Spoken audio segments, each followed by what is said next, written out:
যে একজন ভক্ত হতে গেলে, তোমাকে ভক্ত হতে গেলে তোমার মধ্যে কি কি গুণ থাকা দরকার? কেমন গুণ? না মহাপ্রভু নিজ শ্রীমুখে বললেন, ত্রিনাদপি সুনিচেন তরৌরিব সহিষ্ণুনা অমানেন মানদেন কীর্তনেয়া সদা হরি। নিতাই গৌর হরি বল, হরি বল। তাহলে ভক্ত হতে গেলে ভক্তিটা কেমন থাকতে হবে?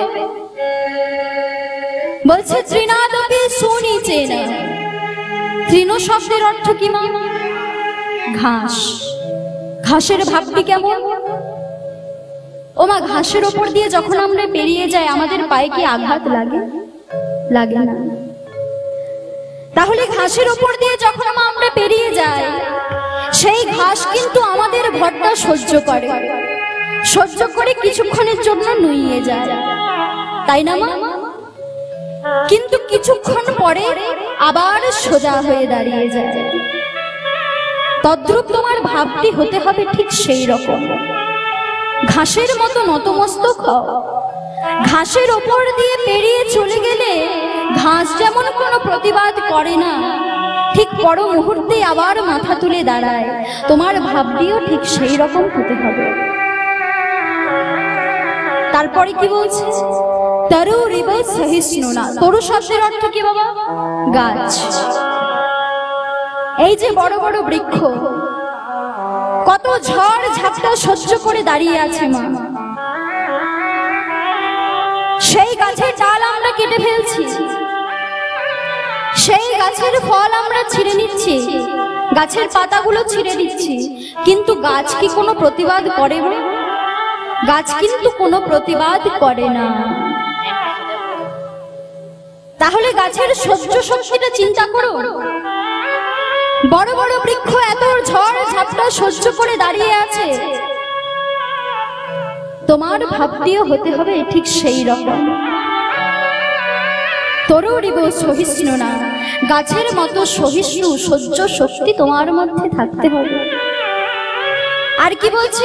অমানেন মানদেন। মাগো, যদি কোনো খারাপ ব্যক্তি থাকে, সে মনে করুন ভালো নয়, তার স্বভাব চরিত্র কিছুই ভালো নয়, তাকে কেউ ভালোবাসে না, আপনি কি তাকে ভালোবাসবেন? বাসবেন মা? বাসবেন না তো। সে অনেক পাপ কাজ করে, তাকে সম্মান দেওয়ার সে যোগ্যই না, তাহলে তাকে আমরাও ভালোবাসবো না। কিন্তু মহাপ্রভু বললেন অমানেন মানদেন। যাকে কেউ সম্মান করে না, যাকে কেউ ভালোবাসে না, তাকেও তোমায় ভালোবাসতে হবে।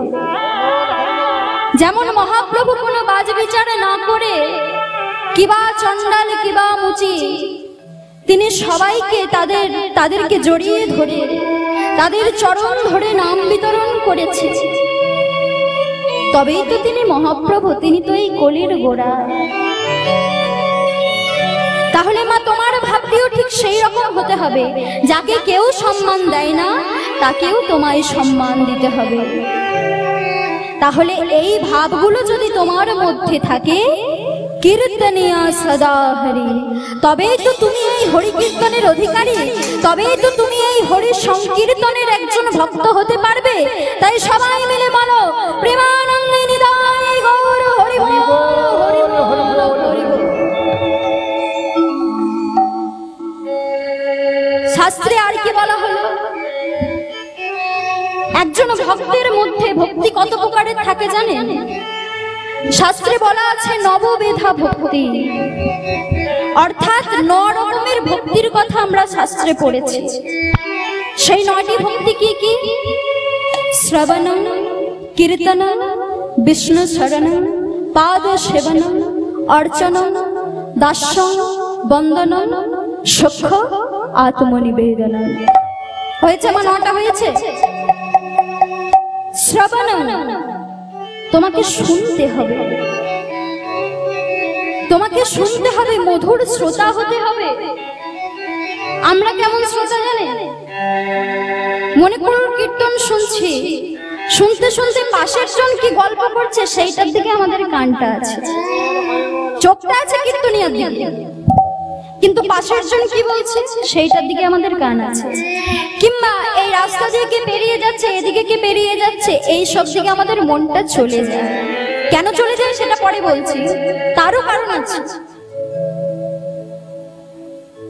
তাহলে বলছে শ্রবণম, তারপরে কীর্তনম, কীর্তন করতে হবে। বিষ্ণু শরণম, সেই বিষ্ণুকে সেই নারায়ণকে স্মরণ করতে হবে। পাদ সেবনম, পদসেবা, ভগবানের পদসেবা।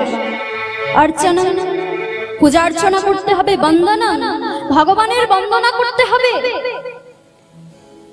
দাস্যম, তার দাসী হতে হবে। ভগবানের দাস হতে হবে মা। ভগবানের দাস না হলে ভগবানকে তোমায় দেখবে? ভগবান কিন্তু তোমায় দেখবে না।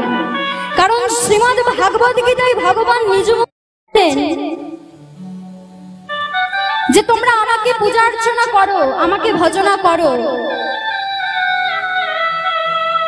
তবেই তো আমি তোমাদেরকে ভালোবাসা দেব, তবেই তো তুমি আমার ভক্ত হবে। তুমি সর্বতোভাবে সব দিক থেকে তোমার মন প্রাণ জীবন যৌবন বলতে যা কিছু আছে তুমি সব আমাকে দিয়ে দাও, নিজের বলতে কিচ্ছুটি রেখো না। তাহলে ভগবানের দাস হতে হবে।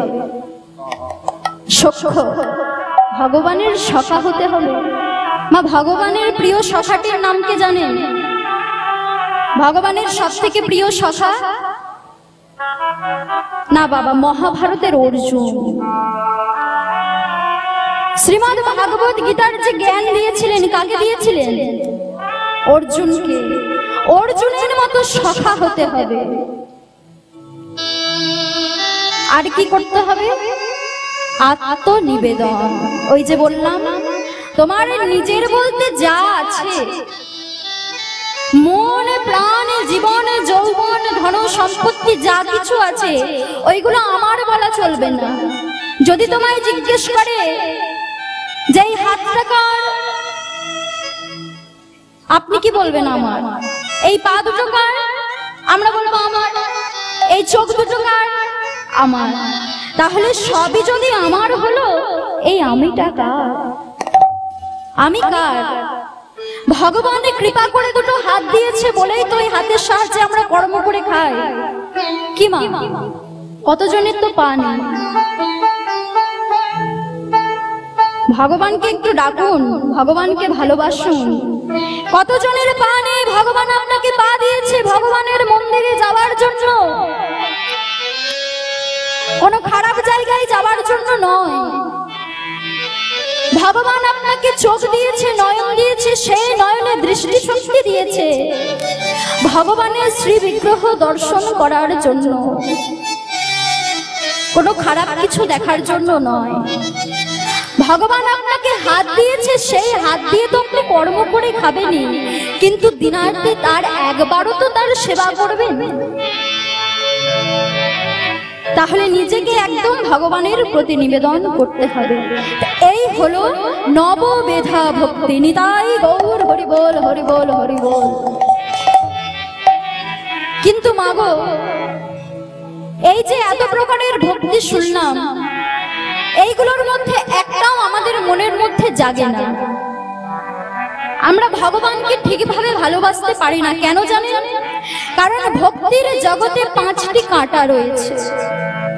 রাস্তার মধ্যে যদি কোনো কাঁটা পড়ে থাকে, সেই পথ দিয়ে গেলে যেমন আপনার পায়ে কাঁটা ফুটলে আপনি ঠিক মতো আর পথে হাঁটতে পারেন না, তদ্রূপ ভক্তির পথেও কাঁটা পড়ে আছে। আর সেই পথ দিয়ে যাবার সময় আমাদের পায়ে সেই কাঁটাগুলো ফুটে বলে আর আমরা ভগবানকে ডাকার পথে সেইভাবে যেতে পারি না। মন দিয়ে শুনুন, সেই 5টি কাঁটা কি কি? শাস্ত্রে বলা হলো, জাতির বিদ্যা মহত্তঞ্চ রূপ যৌবনমেবচ যতনেন পরিবর্জয়ে ভক্তস্তু পঞ্চকণ্টকা। নিতাই গৌর হরি বল, হরি বল। বললেন জাতির বিদ্যা মহত্তঞ্চ, জাতির অহংকার। কেউ যদি মনে মনে ভাবে আমি অনেক উচ্চ জাতি, আমি অনেক উঁচু জাতি, আমি যা খুশি তাই করতে পারি, আমি যদি কোনো নিচু জাতির পাশে গিয়ে বসি তাহলে আমার জাতির যে গৌরব সেটা নষ্ট হয়ে যাবে, এটা যদি ভেবেছো আর হবে না।